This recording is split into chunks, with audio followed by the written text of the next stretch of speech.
Yesterday, my girlfriend has passed away. Now she can no longer say no. Thank you. That's actually Robin Fick's new song there.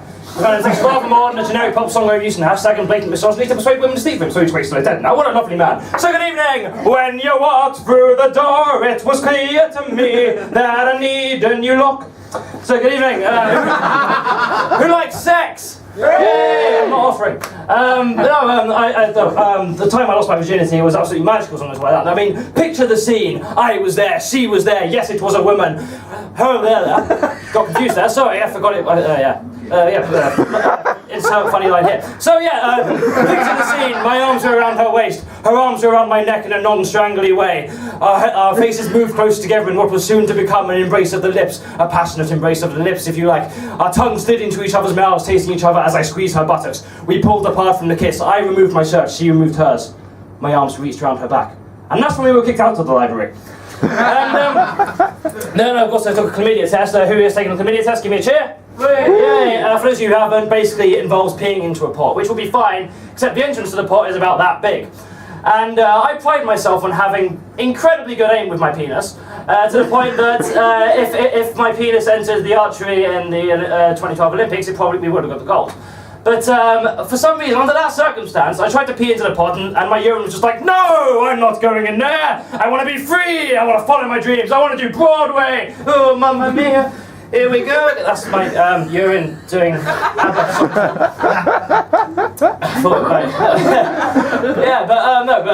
when I eventually did get the pee into the pot, you return it to the people who are giving the test, and they say, "Thank you. Here's your receipt." A receipt. Does that mean I can return the results if I don't like them? Get my pee back? Hello, I took a chlamydia test the other day. I'm not satisfied with the results. Give me my urine back. And then you're down. I don't know. It's weird, new bit. So yes, now when it comes to shock some of you to hear that I'm not massively into One Direction. And I've got nothing against them as people, nothing against their singing voices. It's their lyrics that wind me up. Seriously, my younger brother could write better lyrics than that, and he was a fucking miscarriage. And but see, no, if you actually take time to listen to their lyrics, what's that song called? What Makes You Beautiful? You know, one which goes, "You don't know you're beautiful. That's what makes you beautiful." I mean, if the one factor that makes her beautiful is the fact that she's ignorant to her own beauty, don't fucking tell her. That defeats the entire purpose. I mean, personally, if I was a woman, I'd be quite offended if that was the reason someone called me beautiful. Oh, you think I'm beautiful? Is it because of my long, luscious hair? Is it my beautiful blue eyes? Is it my large breasts? No, it's because you're ignorant to your own beauty. Oh. Well, you've told me I'm beautiful now, so I know it. So basically you just called me ugly, you prick. And Justin Bieber as well. Justin Bieber's music makes me feel like a young high school girl. Makes me bleed from my fucking genitals. And again, nothing wrong with Justin Bieber. I've got no problem with Justin Bieber. Well, he's a cunt. But apart from that, I've got no problem with Justin Bieber. But if I were him, I'd be slightly concerned that for the first few years of my success, my own fans who associate me with a disease, I've got Bieber fever, good! Hope it's terminal. And mind you, Slipknot fans are no better. Anyone know what Slipknot fans are called?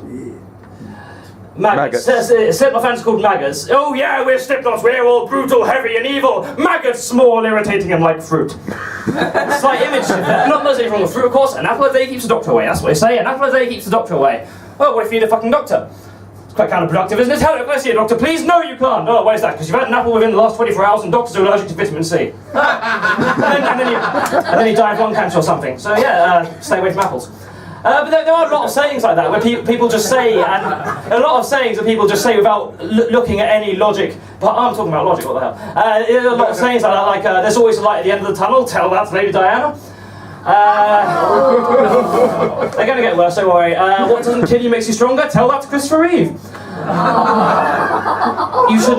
You should never speak ill of the dead, fine, Hitler was a lovely man. And my favourite one, anyone ever heard the saying, God helps those that help themselves? Anyone heard that saying? Yeah. Is that just a roundabout way of saying he doesn't help? Because it's quite. Hello, do you need help? Oh yes, I'd love some help, please. Well, no, I can't. I can only help people who can do it themselves anyway. You've already succeeded in life. I'll help you. Unless I'm just misinterpreting it, and it's just saying God helps burglars. Like you see someone else helping yourself to someone else's property, and then the owner calls the police, and you whisk them away, give them a foolproof alibi. Thank you, God. Sorry, no problem, Jerry. Remember, I help those that help themselves. Yes. True. But no, I'm gonna finish up quickly by talking about. As you might have noticed, I'm very politically driven, and I am thinking of running for Prime Minister in the next general election. And I've written a few policies, nothing to deal with the big issues like the war and like recession and all that stuff, but I've written a few minor policies that I think will make life a bit more enjoyable. Do you want to hear them? Yeah! Oh, you're going to hear them anyway. Okay, here is a brief extract from my manifesto for the whatever year. Is it this year or next year? I don't know. Does anyone know? It's this year. This year. Sorry, It's next week. Oh, is it? Oh, okay. Oh, fuck. Oh, I missed it. Oh, okay, fine. Okay, this is my manifesto for the 2018 election then. Hand jobs will henceforth be known as hand voluntary work or hand work experience, unless you've hired a prostitute. Anyone found guilty of homophobic abuse will be made to administer oral sex on a particular person of the same sex as a form of community service. Before going to a post office, you must attend the pre-office. That's much more than that joke deserves, thank you. The Madeleine McCann case will now be referred to as the Madeleine McCann case. If you are offended by something on the television or media, tough. There shall be no watershed. If you're genuinely offended by swearing on the television, you should probably kill yourself. And if that joke offends you, you should probably join them. Anyone found guilty of overreacting will be murdered! Anyone found guilty of over-exaggeration will be fined billions and billions of pounds. Page 3 of The Sun shall now be moved to page 13 to piss off superstitious perverts. If a public building charges for use of its toilets, you are legally allowed to shit on their floor. Anyone who uses text talk in real-life conversations shall be placed under house arrest and never be allowed to speak again. Again, just a bit of a rant there. The term feminist shall be made redundant. Rather than calling people who desire equal rights for men and women feminist, we'll just call those who don't cunts. And instead of a formal democratic vote, the next Prime Minister will be determined by who can get the highest score on Flappy Bird. Right, thank you. I hope you enjoyed your night, and please continue to come to support live comedy. This is where I did my second ever gig 2 years ago. Fucking love this club, so please keep coming along. I hope you enjoy the rest of your night.